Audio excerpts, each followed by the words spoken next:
When Javier Torres retired from Northern Ballet in 2022, there was great speculation as to what his next step would be. After a brilliant career on stage, where would he go? What would he do? One of Cuba's greatest gifts to ballet in the UK, we all knew that Javier had much more in him to give. And when you put two of Cuba's greatest exports, Javier Torres and Carlos Acosta, together, well, you end up with something pretty special. And that's exactly what's happened. Javier is now managing director of the Acosta Dance Foundation, located in Southeast London. So between his dancing career and his post-dancing career, I think we're in for a very interesting conversation. And who better to lead that conversation than great friend to the LBC, Graham Watts. Javier, Graham, welcome to this evening's conversation. Thank you so much for doing this for us. Thank you, Susan. Thank you, Susan. A very warm welcome to everybody. If you have a question for Javier, he'd be happy to take it. So please type it in the chat box, which is at the bottom of your screen. And if you would give your first name, that would be great. And so now please sit back and enjoy this evening's in conversation between Javier Torres and Graham Watts. Thank you, Susan. Javier, welcome. We see each other a lot on the dance circuit, but to my shame, I haven't yet been to the Acosta Dance Centre. I must do that.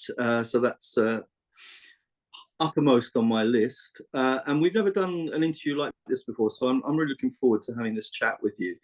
I know that you've done an interview before for the Circle, talking about your career as a dancer, but I think that was quite a few years ago, and I'm sure quite a lot of people in the audience either weren't at that, or maybe it would be helpful to have a refresher on your background as one of the great dance exports from Cuba. So I'm going to split the discussion in two on this kind of journey through your career.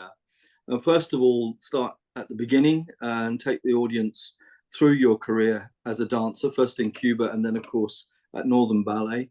And then move on, especially to your role in management, and particularly your role in managing the Acosta Dance Centre and the Acosta Dance Foundation. I think we would love to find out more about that. We'd love for you to raise awareness about these two really important projects and your role in them. But let's go back right to the beginning to start off with. And I just wanted very quickly to find out from you how it all began for you, because I know you didn't really come from a dance family, but I think it's true to say that you came from a cultural family, because your father was a well-known journalist and your mum was a radio actress. I think you can correct me if I've got that wrong. So culture and information was part of your life in Cuba. So how did it start that you became a dance student? Well, first of all, thank you for having me. It's great to be here again. I haven't been with you guys for a long time, so it's great to be back. Yes, as you said, none of my family has any dancing background. My father was a theater director. He also had the opportunity to direct the main channel, the international channel in Cuba, when we used to live back in Cuba. And my mom was a very famous radio actress in Cuba and a writer as well. So I think that was what my biggest connection to culture and art was. I discovered ballet when I was 11. I was already a bit late because in Cuba we start quite early. And it was at one of the shows of one of the Cuban companies where I used to live in Santa Clara in the middle of the island. And I remember just being kind of mesmerized by the whole shebang, with the movement, with the glitter, with the lights, with the music, with the whole thing. And I just said to my mom, I want to be a dancer. And I'm a twin brother. I've got a twin brother. So we always did everything together, me and my brother. So of course we went, both of us, to the ballet school and do the auditions. And of course I didn't pass the audition because I wasn't good enough. And my brother passed the audition, but my brother didn't want to be a dancer. So we went back home. My mom said, listen, you didn't pass, but your brother did. So I don't know how this is gonna play out. And my brother said, I don't want to be a dancer. I want to be a baseball player, whatever. I don't want to go to school. And long story short, I went to the school and I said I was my brother for a while. And that's how I started ballet. And that is a real story. And it was an informal audition. It wasn't a formal audition. You know, those times, we're talking about 1991 in Cuba, in a little town in the middle of the island. So it wasn't an informal audition. So they knew there were two people looking similar. One of them was good. The other one wasn't good enough. And yeah, and that was how I started. And 22 years later. Wow, that sounds like a plot for a movie. You know, one twin taking the place of another twin. When did they actually find out? Quite soon, yeah, quite soon, because I think I was quite hard to start with, because you know I started quite late, like 3 years late, so I had to do in one year I had to do 2 years, and then I was kind of like pushing quite hard, and I think they found out quite soon that I wasn't one that they were meant to have, but it was too late by then. And it wasn't as if you were taking somebody else's place. Exactly. The place was there for your brother. And you have a sister as well, I think. Your sister didn't dance either. No, my sister is a master's in history of art. And yeah, so everybody's kind of involved with arts and culture in my family somehow. My brother was also a theater actor, and now he has his own production company. So everybody's kind of within the culture sector in different ways. Yeah. Yeah. Can you describe, I know it was a big part of your life and it's quite difficult to do it in a few minutes, but can you describe what it was like to be in the National Ballet School in Havana? Oh, it was very tough. You know, we're talking about the old ballet school, not the ballet school that everybody knows now with a massive building and whatever many studios and you know, in the middle of Havana. We were in two little studios at the side of the main theater in Havana. There was no conditions. The studios were a wood floor with the nails sticking out. It were very, very tough conditions. But those conditions were the ones that made me who I am in a way, and that started to shape the artist that I am today. Because we didn't care about that. We didn't care about not having water. We didn't care about not even having toilets to go in the school. We just wanted to dance. And that's one of the things that we Cubans are quite good at, looking away from the difficulties and moving forward to what you want to do. Yeah, but it was a very tough time. No food, no transportation to go from the school to the dormitory. I remember having very, very tough times going to bed with only a bit of rice and beans and not having enough food to eat, because you know Cuba is a very poor country and we all know the situation that my country is in and that has been in for the last 65 years, but we're not going to talk about politics here. So yeah, but it was very tough, but that was what made me, and I actually very much enjoyed having gone through that because it shaped my career in very different ways. And I imagine very strict discipline.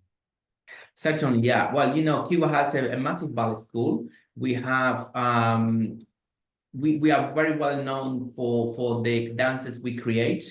The school has a very strong background, and of course the competition is quite a lot. When here you go to any schools and they might have, I don't know, 150 dancers, 200 dancers, the ballet school in Cuba at some point used to have 4,000 dancers. Wow. Yeah, so you can imagine how much the competition is there and how much you have to work hard and be disciplined in order for you to be recognized.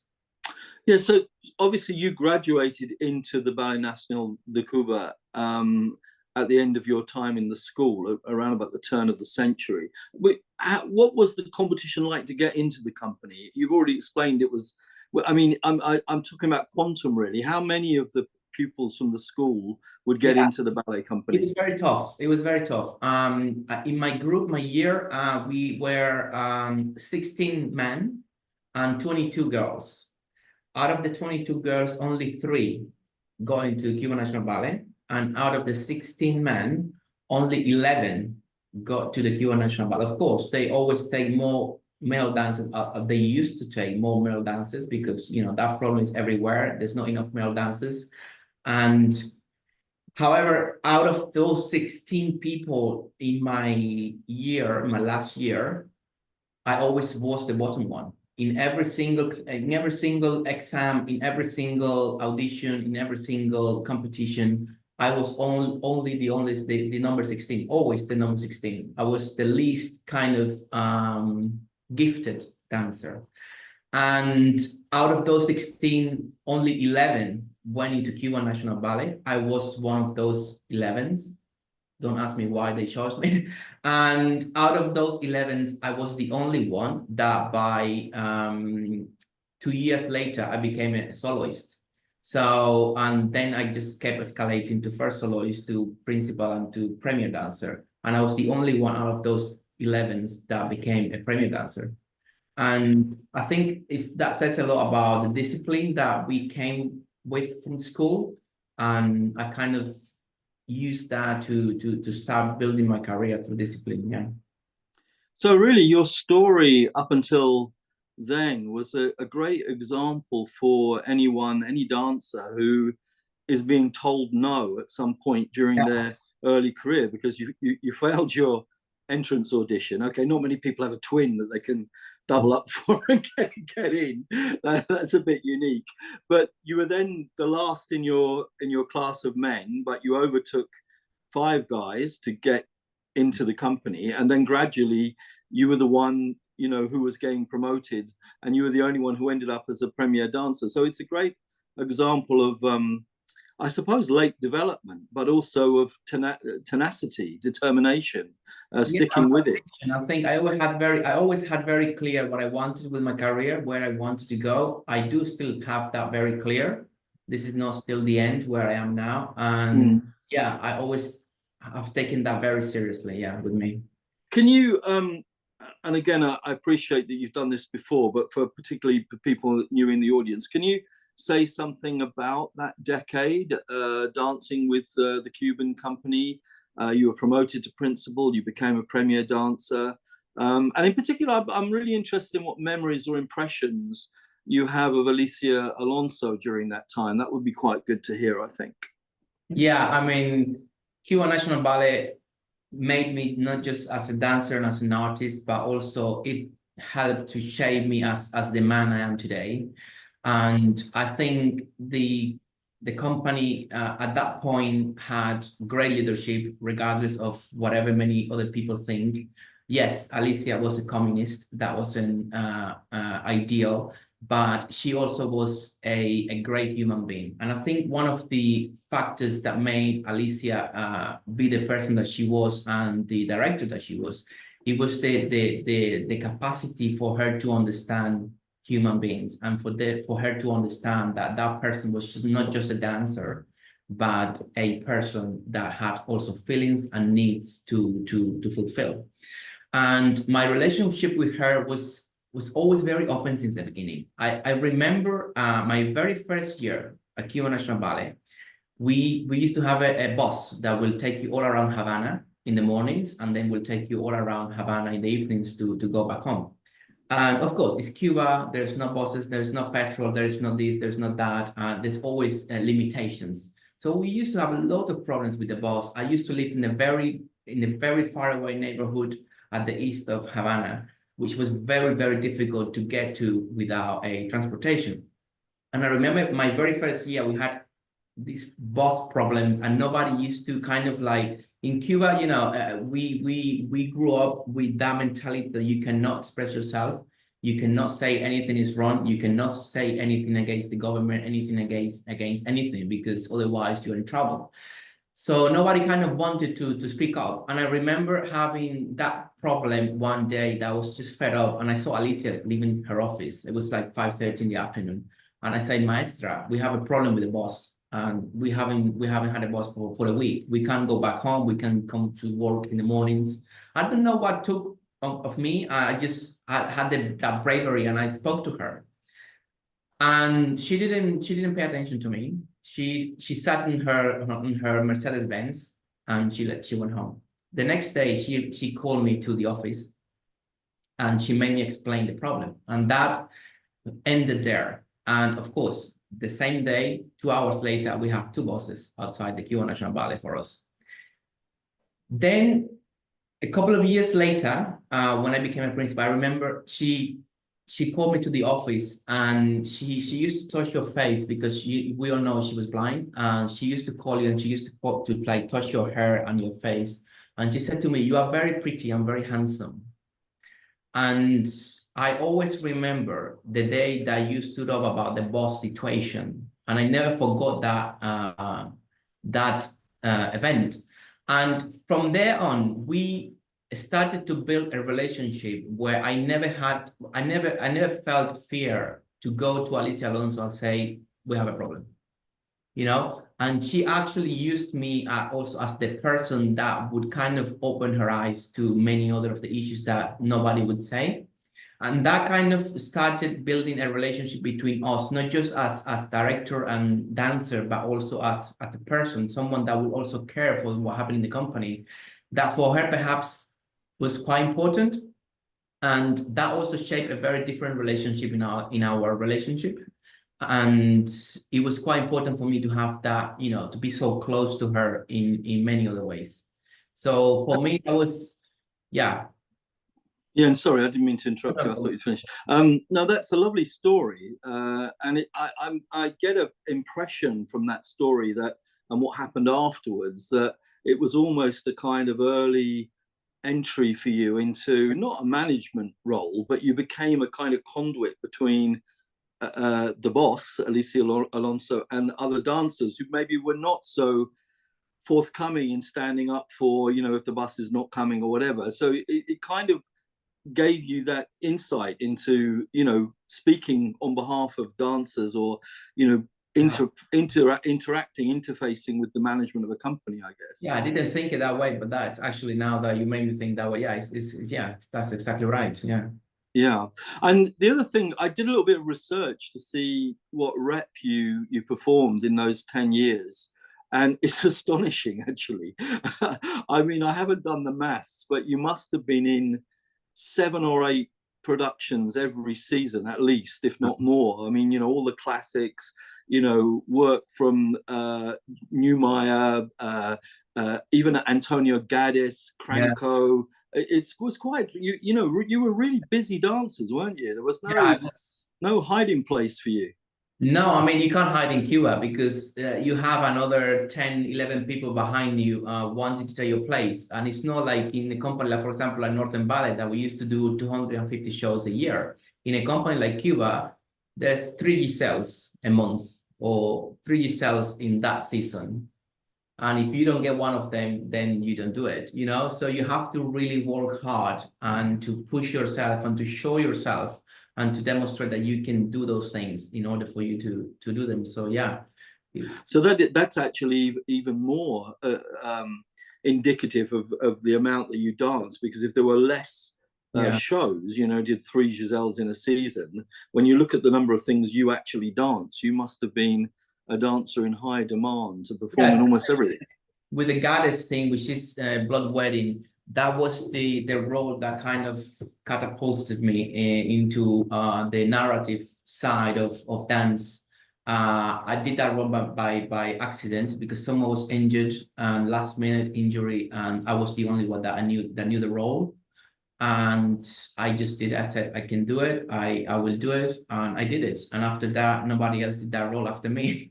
So yeah. So, and that kind of catapulted me into for them to see me as the narrative dancer, and you know, because let's be honest, you see me dance 20 years ago, I didn't have any of the Cuban talent, let's say. Cuban is a lot of turning, a lot of jumping, a lot of, you know, steps and things that I didn't really manage in my career. I was a 2 pirouettes dancer, and I was very happy with my 2 pirouettes all the time. You know, I never needed to do 6 pirouettes, and that I understood from the very beginning. So I took whatever was a stronger point in my acting role, let's say, and I put that on top of everything else, and I did my career, based my career through those artistic inputs.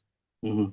When we think about Cuban ballet, we think about it as a very strong classical company, a strong classical base. But actually, when I looked at the range of your your rep that you did there, it was incredibly diverse. A lot of modern work, and you know, things like the Gades work, Blood Wedding, which was really, you know, away from classical ballet. So it seems to me that you kind of carved up that niche of being a dancer that was actually doing a broad variety of roles rather than just the classical base. Is that a fair comment? Certainly, yeah. We in Cuba are well known for the classicals, but we are way more than that. And in my time now, it's a bit different, but in my time, we used to have Gades, and as you said, John Neumeier. I did Killian. I did Bhakti from what's his name? Roland Petit. You did work by him, I know. We have several people and several choreographies that we also managed to do, and not was just the class. Yeah. I think Béjart is Bhakti, is that right? Yeah, Béjart, yeah. Yeah, no, it's incredible. But let's move on, because although your career in Cuba was fantastic, of course, most of the people on this call will know you from your 12 years, really, that you dance with Northern Ballet. And that's a big leap, isn't it, to go from you know, premier dancer in Havana to join Northern Ballet as a premier dancer under David Nixon. I'm sure a lot of people on the call will know about that, but just for those that don't, what was the incentive? What made you leave Havana and come to the UK, come to Leeds in particular? Yeah, regardless of the variety of things that I did in Cuba, I felt the necessity at some point in my life to move on with my career. Also, my family left Cuba many years ago, before I left Cuba, so I was by myself in the country. And I felt like I needed to shape my career in a different way. I wanted to experiment other choreographers, other companies, other styles. And I asked Alicia to allow me to leave Cuba, and she said yes, without hesitation. And she always said, the only condition is you need to come back to every single ballet festival from now. And that was what I did until the day she died. I came back to Cuba every single festival from 2010 to 2018, the day she died. And I came to Northern Ballet as a guest artist for 1 year. Then after 1 year, David Nixon said, do you want to stay another year? And I said, well, okay, I'll stay another year. And then the third year, he said, do you want to stay another year? And then I said, okay, I'll stay another year. And then the fourth year, he went, that's it. There's no more guest artists. You need to join like the company. That's it, as a member of the company. You're not a guest artist anymore. And that was what I did. 4 years became 12. And yeah, I learned hell of a lot at Northern Ballet.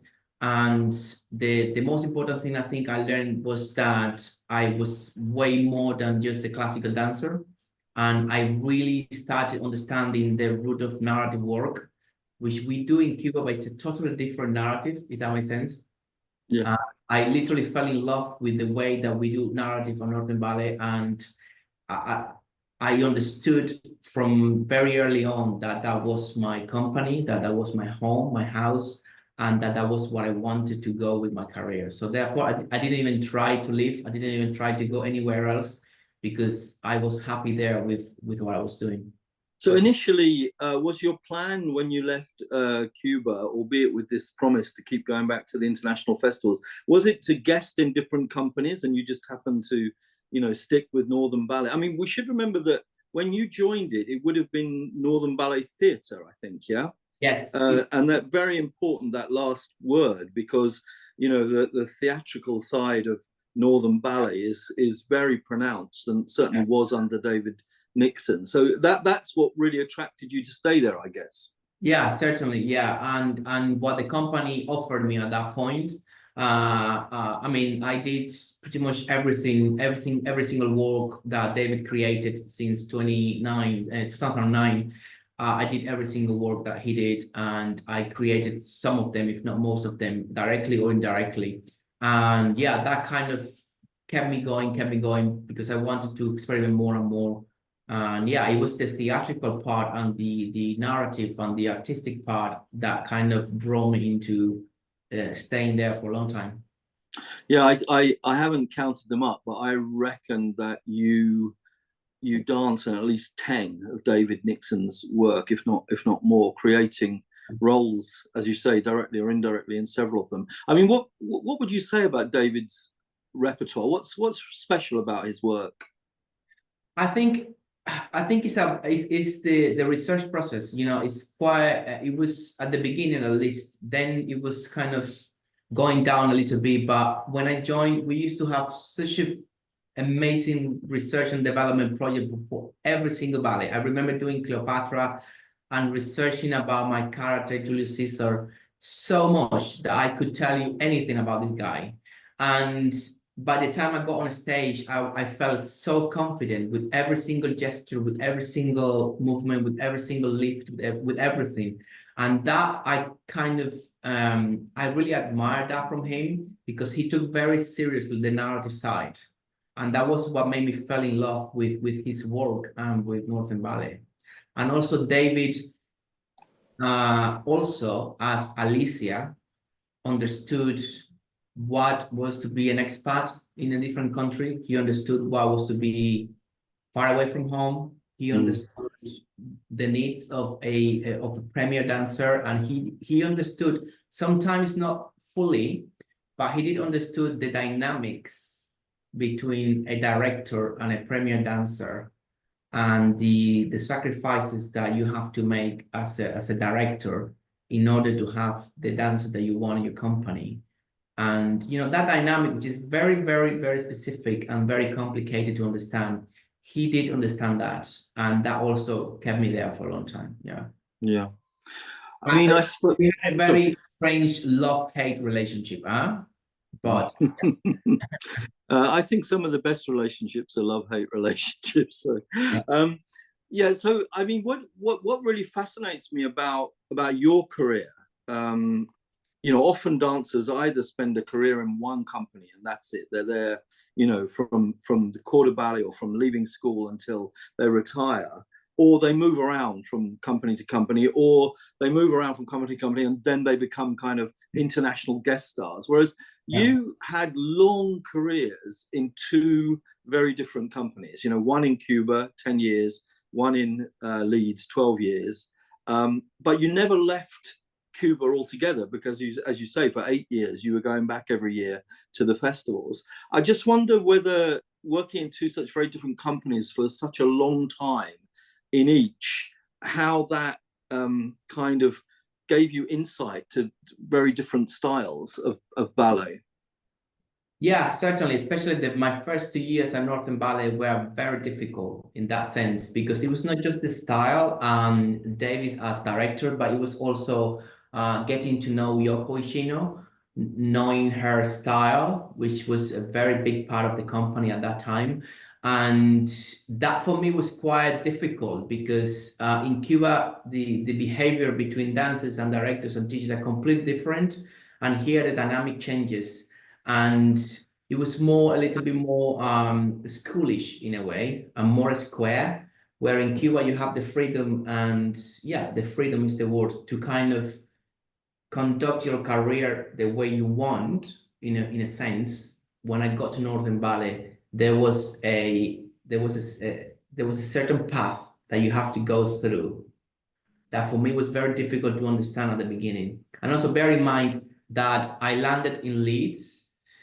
I didn't speak English at the time. They don't even speak English there, with all my respect. They speak Yorkshire. It's very difficult. So I love the Yorkshire accent now, but at the beginning it was very hard for me. I literally landed from Havana to Leeds like with no knowledge of English at all. So that also for me created an environment where I felt quite lost and out of my comfort zone for a while. So that also played a role for me to adapt to this artistic variation, basically. I mean, just as a matter of interest, I wasn't going to ask this question, but I think what you've just said begs it, really. I mean, what kind of help did the company give you when you, or did they give you any help? You know, when you land there as a Cuban speaking Cuban Spanish, and you know, even things like opening bank accounts, I can imagine must be very difficult. They did support me in all of that. I also had some friends, you know, and I also so I had some friends, some supporters here that also helped me. And They also provided me with a hotel for my first month, so I could find where to live and how to figure out what is, because in Cuba you don't rent anything, you don't pay electricity, you don't pay water, you don't have any of that because it's a very strange country that works in a very strange way. And then when you get out of Cuba and you really face the real world, the capitalism is a very different world, and it kind of like punch you in the face without you wanting in 1 second. Everything changes. Everything. Yeah. Yeah. Just for a bit of light relief, I always love looking up what critics have said about dancers I'm going to interview, and I picked up some lovely quotes about you. One was "nothing short of mesmerizing." I love that one.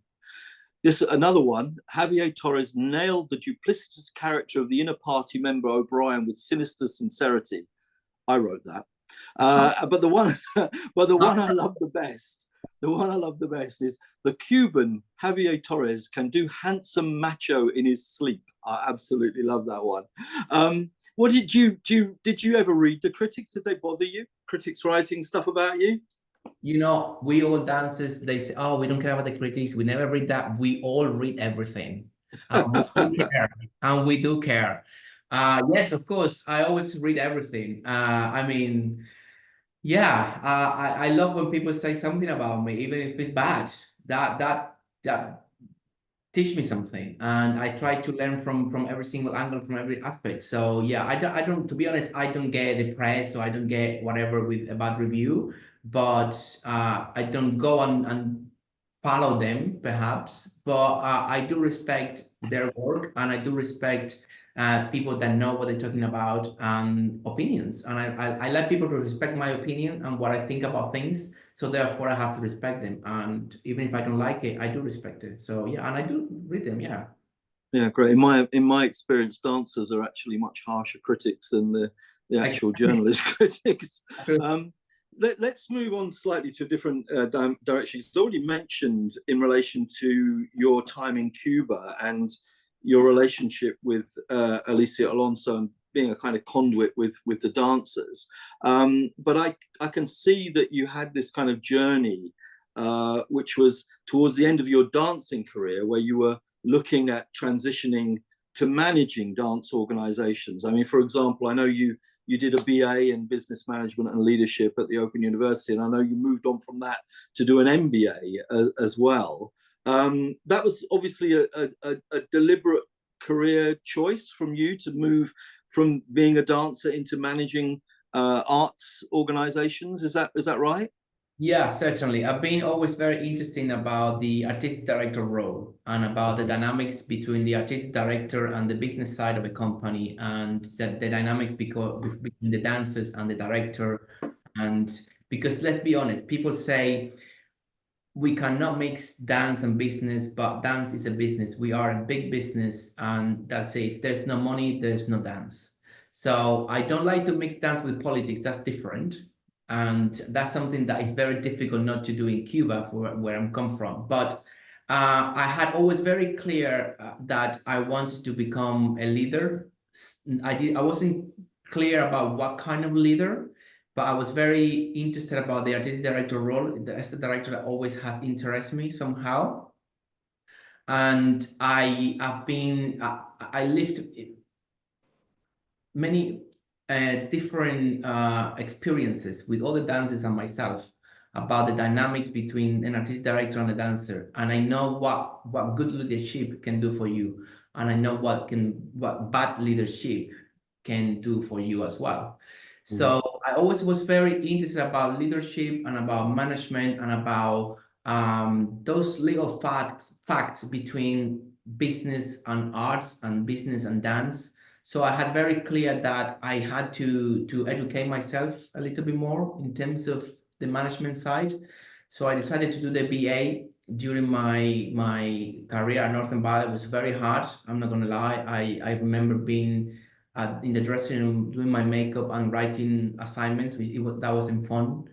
And then after I finished my BA in management and leadership practices, I felt the necessity to keep going because I didn't want to stop there.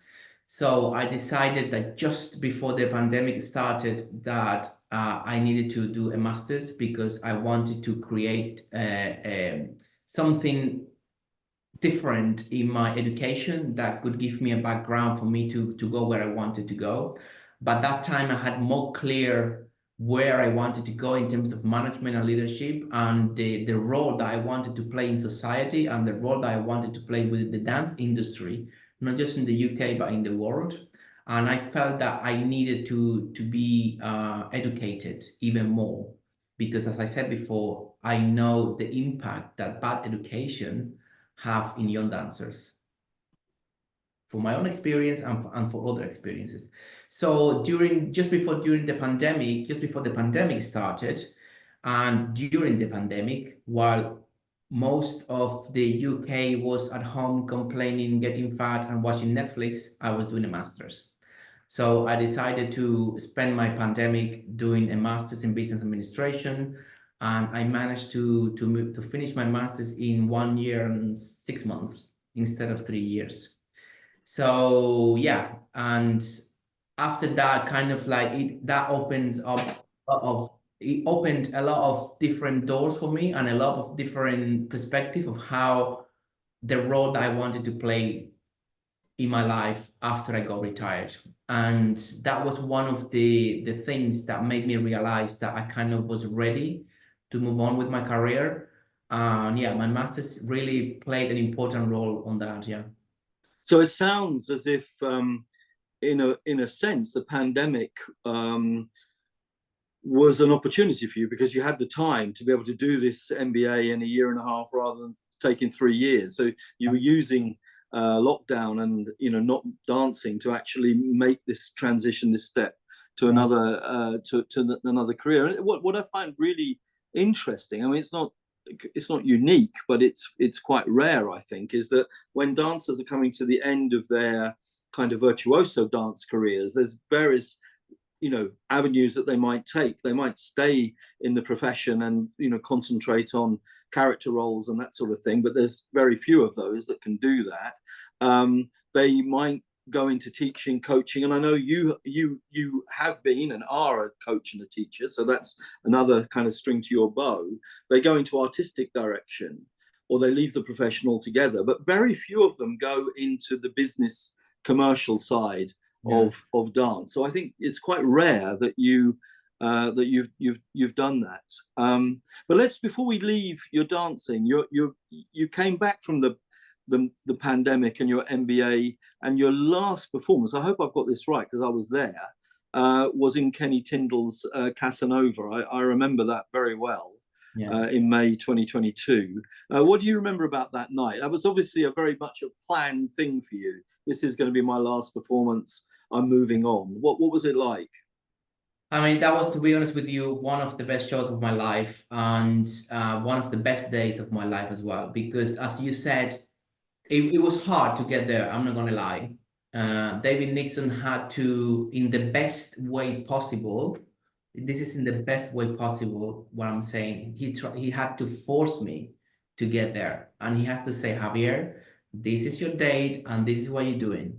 And he gave me nearly 6 months for me to prepare psychologically, because he knew I wanted, he knew I needed it, he knew that I was ready to move on, but he also knew that I didn't want to leave what I left behind, and how hard it would be for me to leave what I left behind, So that was a very long time for me to prepare. And that day was magical because I never felt so free in my life.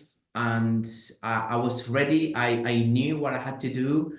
I knew the role very well, and I was very comfortable with that role. And it was a day for enjoyment. It was a day of celebration. I had 73 people coming from all around the world, including my entire family and cousins. I had my very, very first teacher in Santa Clara, in that little town in Cuba. I brought her from Cuba to see my last show, the very, very first teacher that gave my brother the opportunity. And then she accepted me instead of my brother. I brought that lady to London and she saw my last show.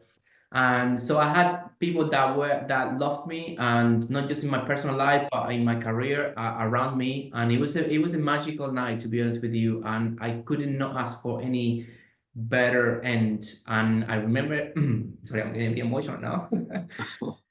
I remember the tap coming down, and I felt like I was completed, that I was fine. Yeah. 73 people, that sounds like a great after party. Yeah, it was actually. It was, and it lasted until next day at 4 in the morning. Before we come on, I said I'd spend half the time on your dance and half the time on Acosta Dance Centre and Dance Foundation. But just before we get to that, what I love about you is you're so eclectic, so many things that you do. I mean, you've worked as a producer, you've been an agent, and certainly an artist representative, which is an agent in a different description.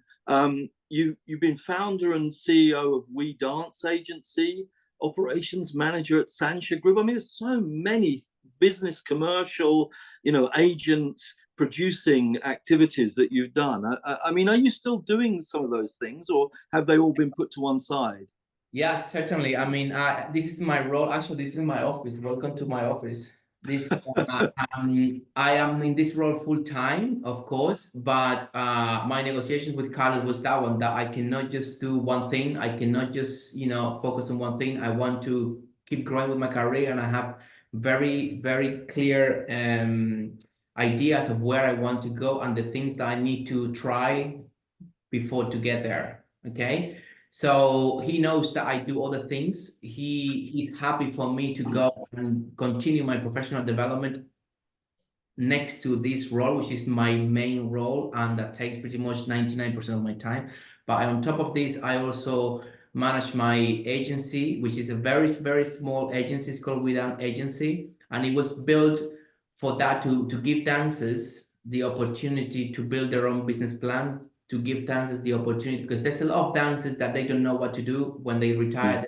Dancers, they have a lot of ideas and come to me, oh, I want to do this, I want to do that, but I don't know how to do it. So what I do, I try to help them build their business plan. I love strategic building. I love building business plan and brainstorming ideas, and then writing strategies for those ideas to become real, right? That's what I kind of like about the management on the business side.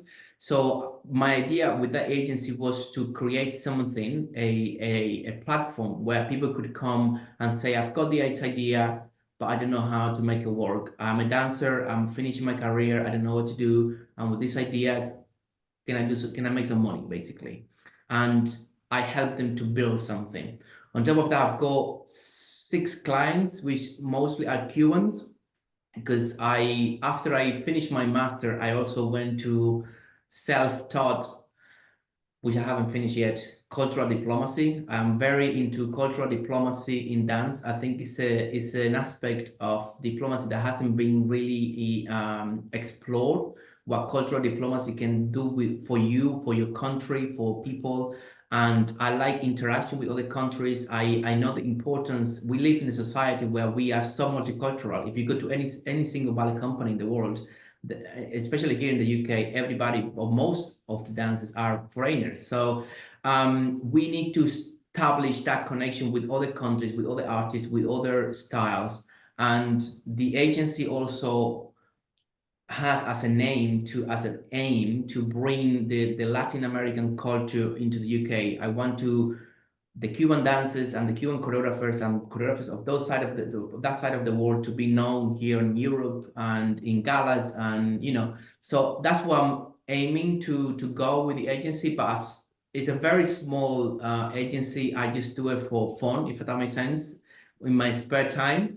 But I do have 6 clients that are my main clients that I move around the world. We have already produced work with, and I sent one of my clients to Teatro Colón in Argentina, Paris Opera. It's getting there. It sounds a lot more than fun, because you're making a big difference to these few dancers' lives. I think it's such an important thing that you're doing, because so many dancers, they love to dance, they want to dance, they don't really think necessarily about what is going to be next for them if they're not going to stay in the dance profession, or they're not going to be an artistic director, or they're not going to be a coach. So they got this guidance, I think, is so helpful. And I was smiling when you were talking about Carlos agreeing to do these other things. Of course, Carlos is a great example of somebody who does an awful lot of things.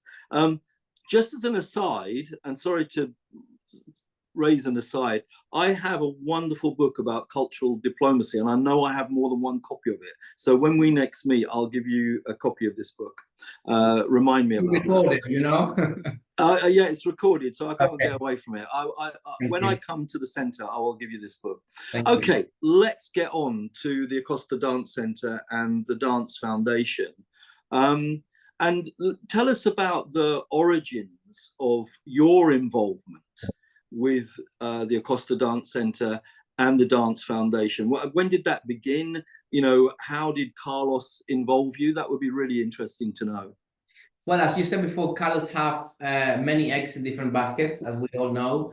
And I remember he called me, this was like 3 years ago now. I was still dancing. I didn't know by then that I was going to get retired in May 14, but I knew it was a retirement coming up at some point very soon. And he expressed about this idea of this building that he probably will get in Woolwich, and he wanted to build a dance center, and he wanted to have a home for the company here, and he wanted to do this, and he wanted to do that, he wanted to bring that person, he wanted, you know, it was like, whoa, okay. And I was like, okay, let's talk about it. And at the same time, my retirement came, and I had all the proposals of, you know, work proposals, and I was still kind of thinking. And I remember Carlos rang me several more times, but one of those conversations, he said to me, Javier, let's come to Woolwich and I'll show you around and I'll explain to you what I want to do. So I came here, and I remember we met at the train station and we came to the building. And I remember I was mesmerized, but of course I knew Carlos before. I danced with him many times. I used to come to the Carlos Acosta and Friends. He used to do here as well. We're talking back to 2002, 2004, something like that. And of course, we always met in Cuba in the festival. So we had a relationship before, professional relationship before, in a way. And we knew each other, of course. And we came to Woolwich, and I remember being like mesmerized by this guy. We met at the train station and we walked down to the Royal Arts, and he was so passionate about this dance center, about what can we do with the foundation. I think the foundation is stuck now. We need to grow the foundation. The foundation is just in Cuba and Cuba and Cuba. We need to now get out of Cuba and do something bigger with what we have done in Cuba. We need to do something, but I don't know really what to do, blah, blah, blah. And I remember being so like kind of I couldn't even talk because he was like so passionate about everything he wanted to do. And I remember we got to the building at the end of there's a square in front of the building, and he stopped and he opened his arms and he said, Javier, this is my new baby. And I saw this beautiful building, this beautiful clock in this beautiful location, and I was like, wow, this is something. And since then, I started to kind of understand a little bit more what this was. And basically, I fell in love with the project. I retired on the 14th of May, 2022. And on the 1st of June, 2022, not even 3 weeks later, I was already officially the managing director of the Acosta Dance Foundation. And my job was to create the strategy and to create a business plan that would expand the work that we do in Cuba and to bring this work into the UK. And that was what I've been doing for the last nearly now 2 years. Yeah.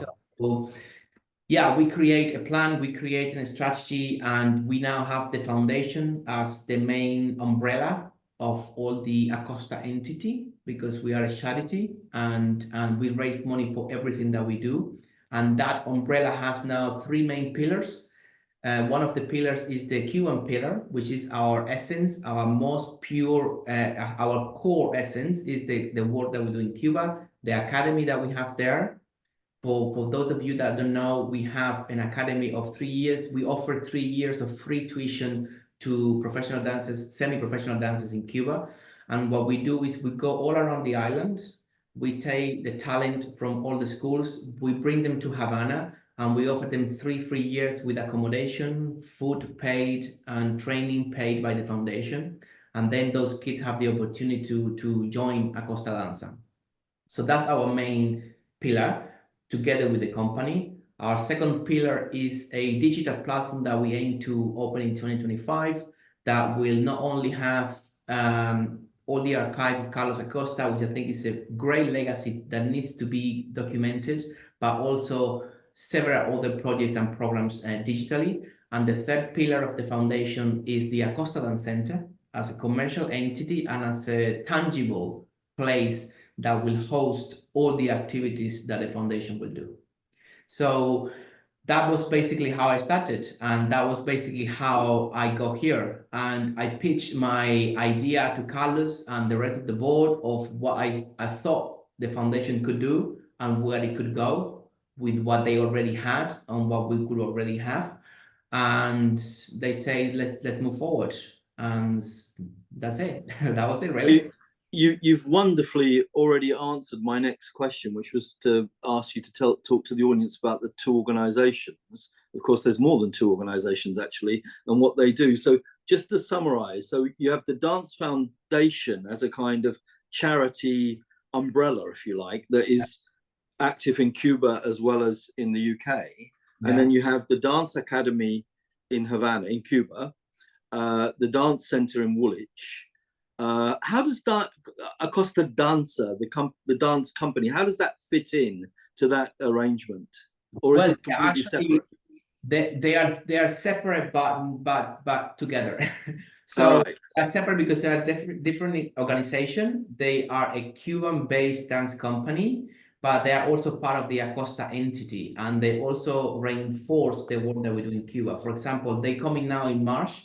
Now, because of all the issues that my country has, that they are no secret for anybody, it's very difficult to live in Cuba at the moment. It's very difficult to maintain that kind of company in the country. So we have decided that the best way possible, strategically for us as well, to maintain the company at the best level possible was to bring the company to the UK for a long term. So now the company lives in the UK for 10, 12 months a year. And they travel from here and they do all their touring from here, and they use the building as their home. So the dancers serve as the support for all the programs that we do here in the foundation. So even though they are not connected directly, they are indirectly connected to everything that we do, because we are a big entity and everything kind of work together to make this cycle work the way we are working now. So the company plays a very, very important role, and it will play an even more important role now, because we have several programs that we have opened and developed, and they are going to play a very important role in developing those programs with us, because the main USP of what we do here, even though we are open to the world and we are opening the center to the world to come to us, the main USP is the Cuban heritage and our roots, and we want to keep that as much as possible. We want to develop a very strong Cuban curriculum in Europe, and Carlos's curriculum, of course, based on what Carlos does in the company and the academy, and we want to replicate what we already have in Cuba in the UK. And therefore, the company is pivotal to achieve that. Yeah, so I mean, while it's sad, of course, very, very sad that the economic situation means the company can't be permanently based and tour from Cuba, in a sense, it's our gain, because it's almost a UK-based company now. We're going to see a lot more of them. I mean, it seems it's a company almost with two homes, really, a kind of spiritual home in Cuba and an actual home now in Woolwich. And of course, you've still got the academy from Cuba feeding new dancers into Acosta Dancer. So I can see how that works very, very neatly. Yeah, Acosta Dance Junior, which is the second company that we just launched this year. So Acosta Dance has now a second company in Cuba. So we will always keep a company, professional company in Cuba, doing the work. And of course, the company will travel to that side of the world for a certain amount of months, and we will bring the second company while the main company is on that side of the world performing. So we'll always have two running companies, one here and one there, and so everybody can join and enjoy both works. Yeah, I mean, of course, many nationalities and many cultures will tell you that dance is in their soul, but I don't think dance is in anybody's soul in quite the same way that it is in a Cuban soul. So, and we see that every time we see Cubans dance, but Acosta Dance dance, that's for sure. So can you tell me a little bit about how the dance centre in Woolwich relates to the academy in Havana, or is that just through the foundation? The Acosta, the academy in Havana is one of the pillars, right? And the center is one of the other pillar. So the academy in Havana at the moment is concentrating in building the next generation for Acosta Danza and for Acosta Danza too. So the center as a tangible space hosts all the activities of the company. The relationship between the center and the academy is that we will replicate here in the UK what we have in Cuba. For example, we just opened in January our first pre-professional program, which is called the Advanced Training Hub, and Acosta Advanced Training Hub, and it's the only free of charge pre-professional program in the UK. We offer 13 students 1 year free tuition as a pre-professional dancers, and the aim for that is to break the gap between pre-professional and professionals, and that is actually replicating the work that we do in the academy here. And the idea, of course, is to develop that into a bigger program and to a more bigger academy, if you want to call it, and perhaps build something bigger, if you know what I mean. Yeah, I was going to ask you, my next question was actually going to be about well, two things really: the choreographic fellowship and the advanced training hub. And you've obviously told us about the latter. But what is the kind of cohort that you're bringing into the advanced training hub to begin with? How many young people will be able to join? Every year we will give 10 opportunities, 10 spots because we cannot take more than 10 because it is very costly for the foundation to keep this program running, as you can imagine. And that's why we need the support from all of you, because I think the foundation now has expanded into the UK in a way that nobody has. And we are offering so many free programs for these kids. And we can only unfortunately take 10 every year. However, this year we accepted 13 because we have so many applications and so many applicants and so many people in the auditions that it was very hard to cut it down to 10. So we accepted 13 this year. But yeah, I mean, the foundation has all the several programs that are completely free of charge. We have the Carlos Acosta Choreographic Fellowship, which we just launched, and we closed the first set of applicants yesterday, I think it was, and we received loads of applications. So this fellowship, Carlos has the idea to find a fellow, a personal choreographer that he will feel there's something there that we can bring something to Cuba. This fellow will work here in the Acosta Dance Centre for a month. We will give them a full support, not just financial support, but professional support, marketing support, and logistics support to create the program or the idea, the project that they have presented. They will work with the Advanced Training Hub, and they will work also with the company. But the main idea for this fellow is for us to find someone that we can send to Cuba and to expand the Cuban curriculum as well in terms of choreographic knowledge, because we have a lot of choreographers coming up in Cuba, and we want this fellow to work also with the Academy and Acosta Danza too. So this fellowship will have several opportunities around all the Acosta entities. And will this be an annual award? You'll have a fellow every year? And what sort of level? I'm fascinated about the kind of level. Are you getting applications from already established choreographers, or are these choreographers that really nobody's heard of yet? We have a bit of everything, to be honest. It was quite to be honest with you, the first year is a kind of like a for us to test the waters, see how that's going to play out, what works, what doesn't work, what kind of people we're looking for, and we're still trying to figure out how we're going to dive that. But we have a full range of people from medium well-known choreographers kind of thing, or people that are already there. And we have had a lot of people that you would never hear of them, and from all corners of the world as well. I mean, it sounds like an amazing opportunity to kind of catapult choreographers' reputation, and also a great opportunity to work with the dancers on the Advanced Training Hub. I was thinking when you said we definitely got a limit to 10, but actually we've got so many good applications this year. We've accepted 13.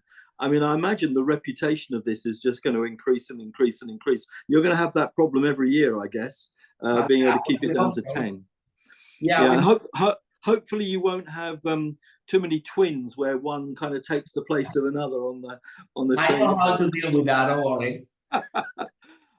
You mentioned that I was really also interested in the digital hub that you talked about, because I read about that on your website, the Acosta on Casa, I think you call it. Yeah. Tell us about that. When can we see that? When's that going to start to be delivered?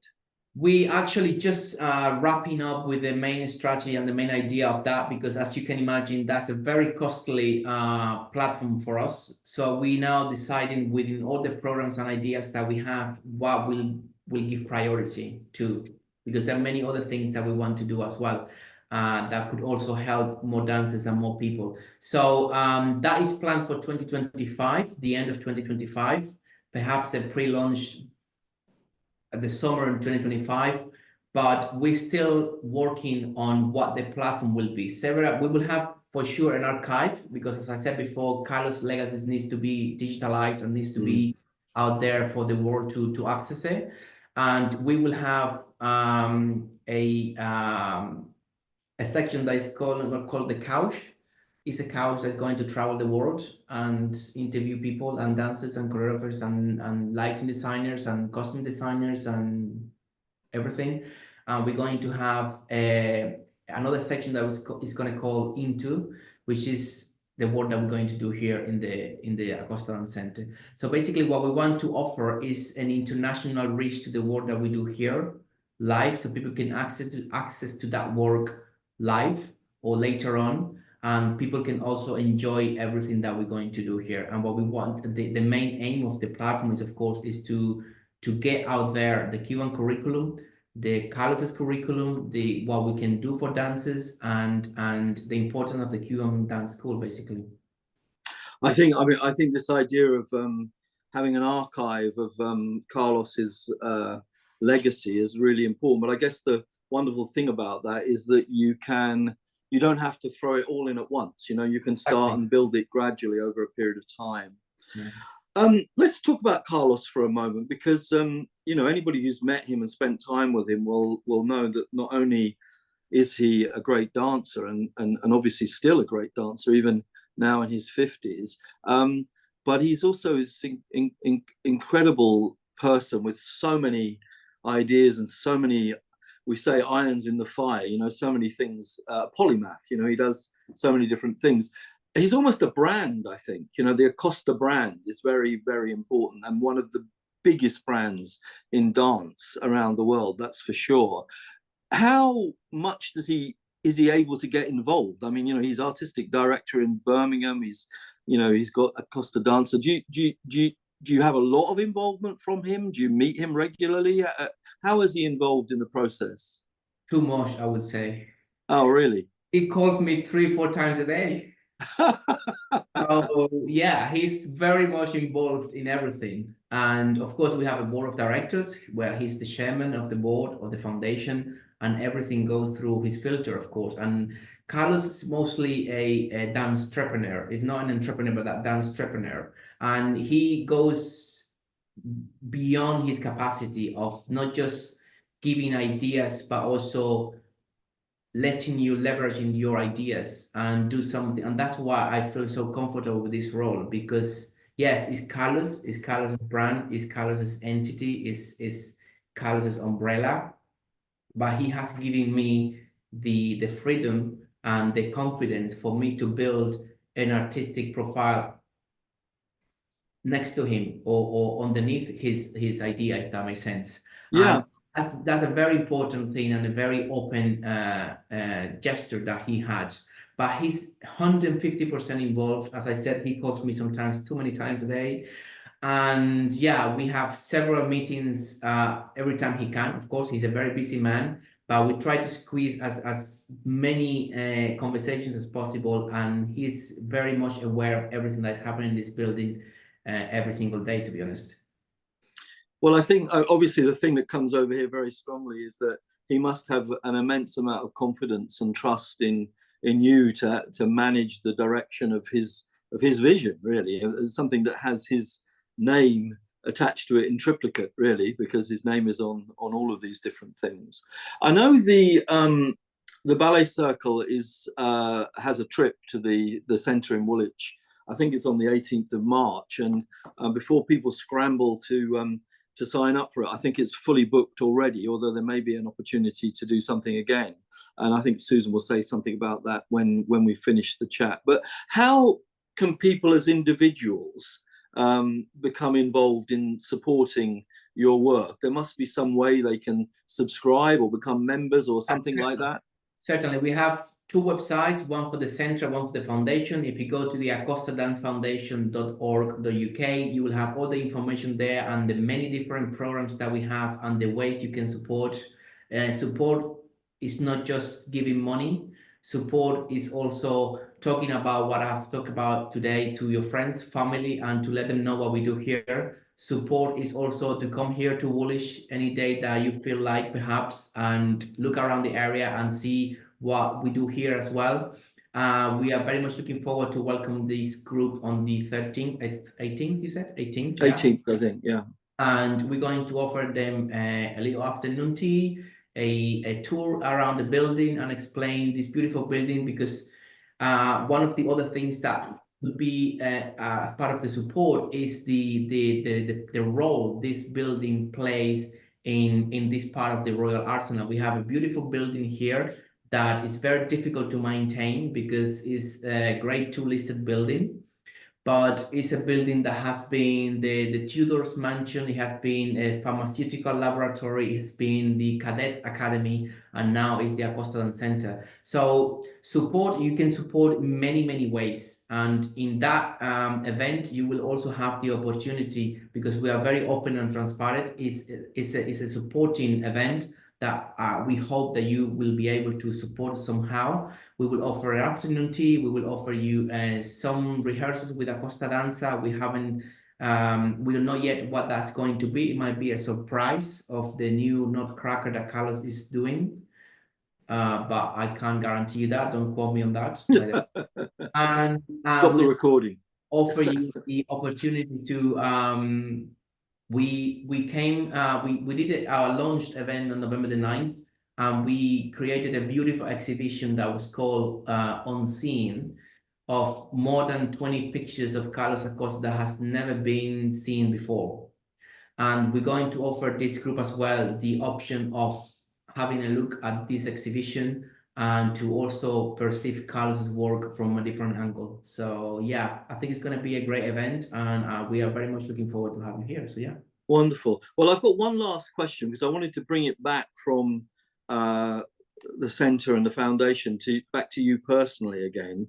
I mean, I know through your career as a dancer, right from Cuba through Northern Ballet, you've also always been a kind of well-respected coach and teacher.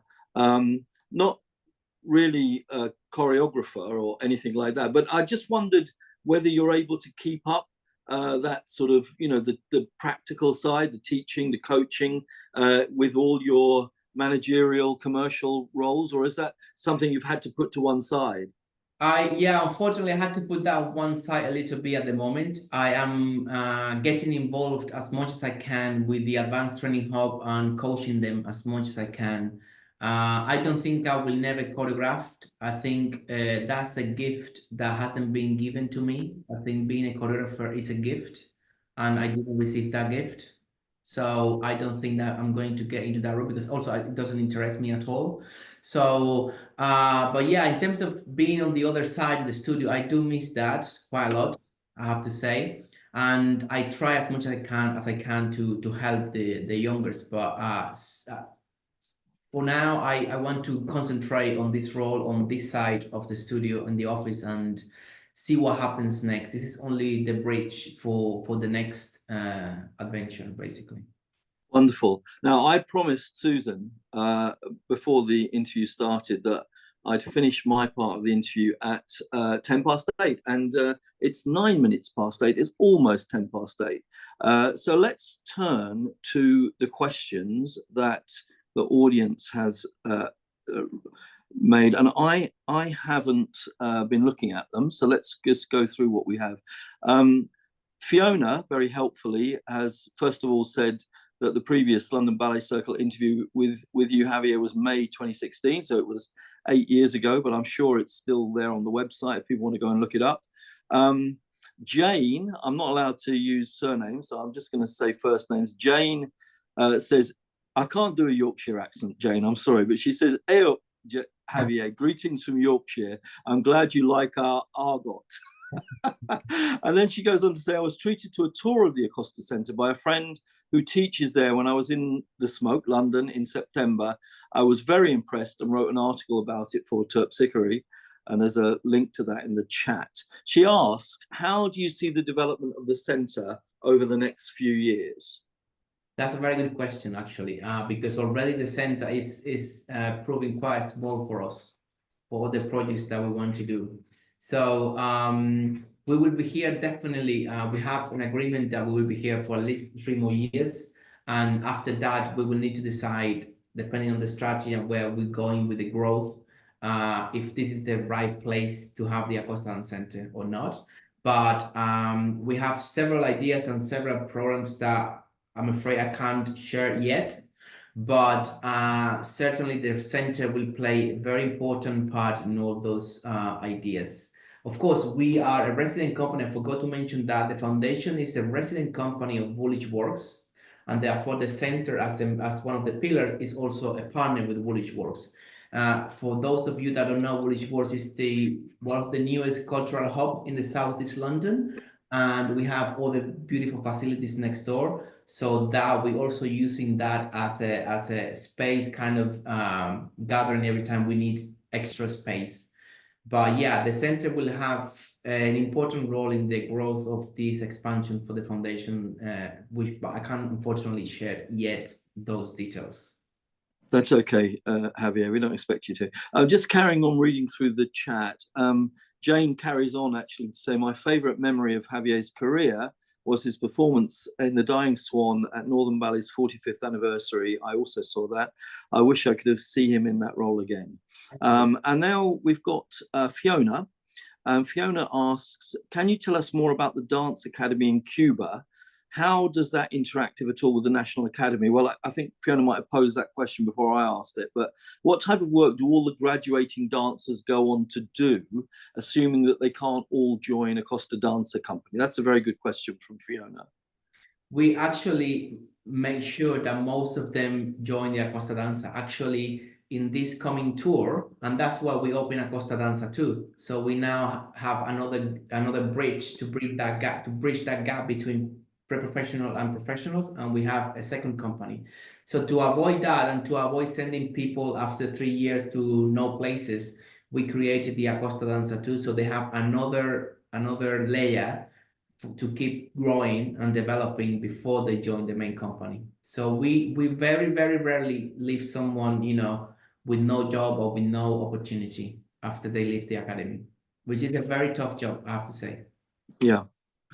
Excellent. Another question from Jane. She asks, are there any links between the Acosta Dance Centre and Birmingham Royal Ballet, in particular the BRB Junior Company, which Carlos launched last year, or with Elmhurst? The only link is Carlos Acosta. That's it. Okay. I mean, we are separate institutions, we are completely separate. So the only link is Carlos, which is the chairman of the foundation and the artistic director of Birmingham Royal Ballet. But that's basically the only link, yeah. And the very last point isn't really a question, but I'll read it out. It's from Rosie. She says, as someone who has been a keen ballet goer for the last 50 plus years, I do worry that love of the ballet isn't strong enough now amongst the general public. I think what Carlos is doing is pumping new lifeblood into the art of dance within this country, and everything I've seen him involved in has been memorable. I wish this project the most immense success. Well, I think that's a very good way to end, actually, because I'm sure everybody on this call, and certainly myself, would echo those comments from Rosie. It's a very good summation, better than I could do myself, actually. So I think really that's the end of the chat, and either you're all very shy to ask questions, or I hope we've done a good job, Javier, and we've given all the answers already. But there's no more questions, so I think with that I'll hand back to Susan. Thank you so much. I think you're absolutely right. You've done a brilliant job and answered all the questions we could come up with and just given us so much to digest. It's absolutely incredible what's going on in Woolwich. It's a wonderful asset for Woolwich as well. And we all wish you fantastic success. I think Carlos made a brilliant decision in inviting Javier to become the managing director. And with the skills that you bring, with Carlos, with the passion and the absolutely incredible talent amongst these dancers, I mean, how can this fail? It has to go from strength to strength to strength. And thank you so much, both of you, for enlightening us about the foundation. And I think those of us who are fortunate enough to be coming in March to see it are even more excited than we were before. As Graham said, that visit is sold out. If you have booked a place and for any reason you can't come, please let Fiona, the events secretary, know, because then we can give the place to someone who is on the waiting list, and there is a waiting list. So we will talk very nicely to Javier about perhaps arranging a second visit, but for now, we look forward to March the 18th. It's going to be terrific. And thank you so much, Graham, for your kind interview. It's always a pleasure to speak to you. So, and I really hope you can come soon after this interview. I promise. I'm on record now about two things. One, coming, and two, giving you the cultural diplomacy book. So yes, both of those things will happen very soon, I promise you. And it's always a pleasure to interview such a wonderful interviewee, Javier. So thank you. Thank you, Susan, as well, for having me and all the members. I'm really looking forward to having you all on the 18th. Well, we're very much looking forward to coming. Thank you so much. So that's the 18th of March. Just a few other dates for your diaries. March the 6th, the visit to the London Vocational Ballet School. March the 11th is our AGM with Casper Lynch as the guest speaker. April 30th, we have Ruth Brill from London Children's Ballet, which will be another delightful talk. And on the 8th of May is the visit to the Royal Ballet Upper School. You will find details of these things on the website, www.tlbc.org.uk.